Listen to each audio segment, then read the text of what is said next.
नमस्कार सगळ्यांना. तर अवघड आहे पण अशक्य नाहीचे 8 भाग पूर्ण झालेले आहेत आणि येस सगळेजण बघत आहेत. छान छान छान प्रतिसाद भेटतो, त्यामुळे अजून छान वाटतंय. सो आजचा भाग 9 आहे आणि आज एक खूप प्रॅक्टिकल गोष्टीबद्दल मला बोलायचे, कारण माझ्यासोबत ही गोष्ट होत होती.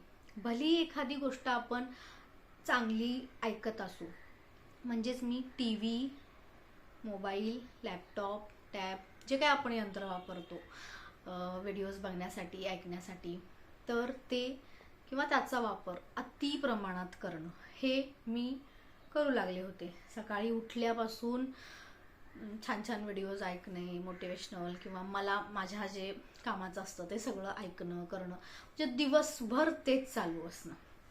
यामधून मग काय होऊ लागलं होतं की मी माझा किती वेळ स्क्रीन टाइम बघतीये किंवा काहीतरी ऐकतीये किंवा मग बाकी सगळ्या गोष्टी करता करता माझं तेच चालू आहे, हे माझ्यासोबत खूप होऊ लागलं आणि त्याचे परिणाम फार वाईट होते.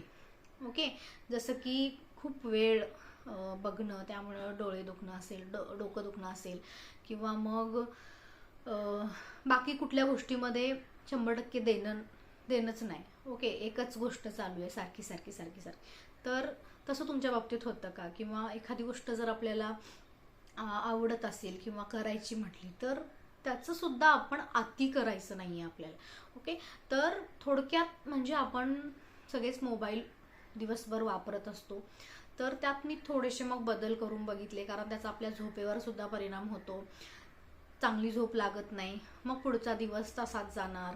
ओके, सो असं सगळं कनेक्ट होऊन जातात सगळ्या गोष्टी आणि मग आपल्याला जो प्रोडक्टिव्ह आपला टाइम असतो तो कुठंतरी निघून जातो, आपली एनर्जी लो होते आणि आपण मग जे काही करायचं होतं ते करण्यापासून फार दूर किंवा बाकीच्या सगळ्या गोष्टींना मग आपल्याला तोंड द्यावं लागतं.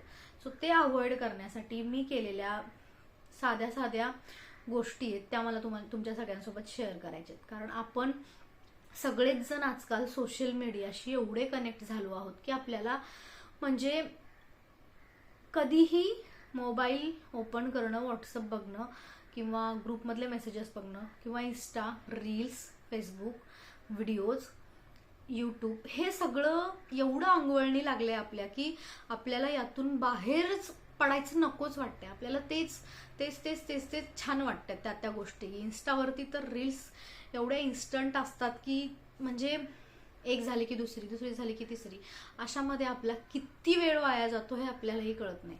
ओके, रील्स बनवणारे त्यांचा मोटो वेगळा आहे, त्यांचं ध्येय काहीतरी वेगळं असतं, पण आपण फक्तच रील्स बघतोय का? किंवा काही गोष्टी म्हणजे स्वतः आपल्याला खरंच जाणीव करून घेतल्या पाहिजेत. तर असं तुमच्या बाबतीत होतंय का? ओके, मग काहीही असेल, तुम्ही मोबाईलवर काहीही बघत असाल तर त्याचं एक ॲडिक्शन होऊ नये आपल्याला. ओके, ती गोष्ट आपल्याला हवी झाली की मग मग ती गोष्ट आपल्याला चालवत असते, तर तेवढं करायचं नाही आहे आपल्याला कोणालाच.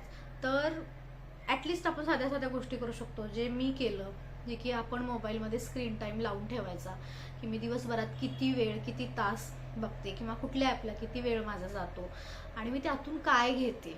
ओके, तर मिनिमम टाइम आपला असला पाहिजे. त्यात सुद्धा ज्यावेळी आपल्याला ऑडिओ फक्त म्हणजे ऐकायचं आहे त्या गोष्टी, त्यावेळी फक्त ऑडिओ ऐकत गेलो तर तो म्हणजे आपण स्क्रीनकडे बघणार नाही. तेवढा टाइम फक्त आपण ते ऐकू, छान पद्धतीने ऐकू आणि झाल्यास, शक्य झाल्यास एका वेळी एकच काम करणं किंवा छान उत्तम राहील की बाबा मी माझा आता 1 तास मला जे काही बघायचं, जे काही सर्च करायचं आहे किंवा ज्या बाबतीत आज माझं जे काही काम आहे तेवढं करणार आहे आणि मग मोबाईल ठेवून देणार आहे. तर असं करू शकतो. किंवा व्हॉट्सअपच्या बऱ्याचशा आपण ग्रुपमध्ये ॲड असतो, तर त्या सगळ्याला त्याच्या नोटिफिकेशन आपण ऑफ करून ठेवू शकतो, कारण ते मग सारखं सारखं मोबाईल ट्यू वाजत असतो आणि आपलं लक्ष मग आपण जे काही काम करत असतो ते सोडून आपल्याला तिकडं ते काय आले किंवा काय मेसेज आले, कोण काय बोलत आहे याकडे आपलं लक्ष जातं.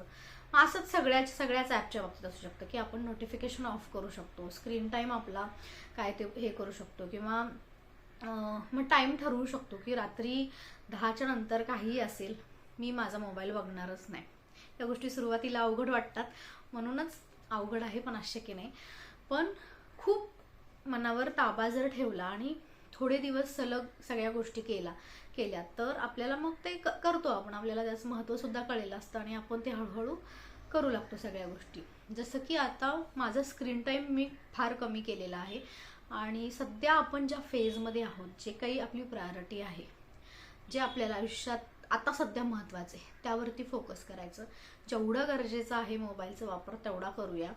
कारण नुसता मोबाईलचा वापर करणं किंवा स्क्रीन टाईमसाठीच मी म्हणत नाही आहे, तर जे काही बघतो, ज्या काही कोणाला फॉलो करत असतो, ज्या काही इकडच्या तिकडच्या गोष्टी नवीन नवीन चालू असलेल्या आपल्या समाजामध्ये आपल्याला कळत असतात, त्यातून आपल्या माइंडसेटवर सुद्धा खूप परिणाम होत असतो. आपल्याला ते कळत नसतं, पण ॲक्च्युली आपण कुठं ना कुठं त्या सगळ्या विचारसरणीमध्ये आपण गोलगोल फिरत असतो आणि अशा असंख्य गोष्टी आपण रोज बघत असतो, ऐकत असतो, नवीन नवीन न्यूज ऐकत असतो.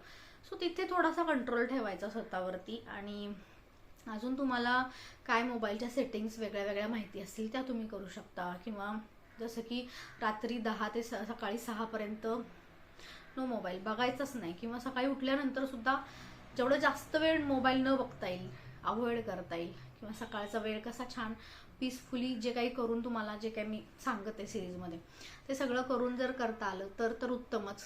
तर अशा पद्धतीने आपण छोटे छोटे बदल करूया स्वतःमध्ये. त्यातला मला हा वाटलेला सगळ्यात महत्त्वाचा की कुठंतरी आपण ह्या मोबाईलच्या हावी होतोय, तर ते कसं अवॉइड करता येईल. तर येस, आजचा भाग कसा वाटला नक्की सांगा. आणि तुम्ही किती वेळ मोबाईलचा वापर करता, किंवा माहिती नसतं किती वेळ करतो, तर किती वेळ करता ते आधी जाणून घ्या. किती वेळ करायला पाहिजे, तुमच्यासाठी किती महत्त्वाचे ते बघा. कोणाचं ऐकत आहात, कोणाला फॉलो करत आहात, तर ते सुद्धा खूप महत्त्वाचं असतं. आपल्या कानावरती काय पडतं, कोणाकडून पडतं, किती वेळ आपण त्या गोष्टीमध्ये राहतो, हे सगळं आपल्या जगण्यावरती इफेक्ट करत असतं. त्यामुळं हा पॉईंट मी तुम्हाला सांगते की खूप महत्त्वाचा आहे. सो येस, कसा वाटला व्हिडिओ नक्की सांगा आणि भेटूया शेवटच्या व्हिडिओमध्ये, भाग 10मध्ये. ओके, तोपर्यंत धन्यवाद, बाय बाय.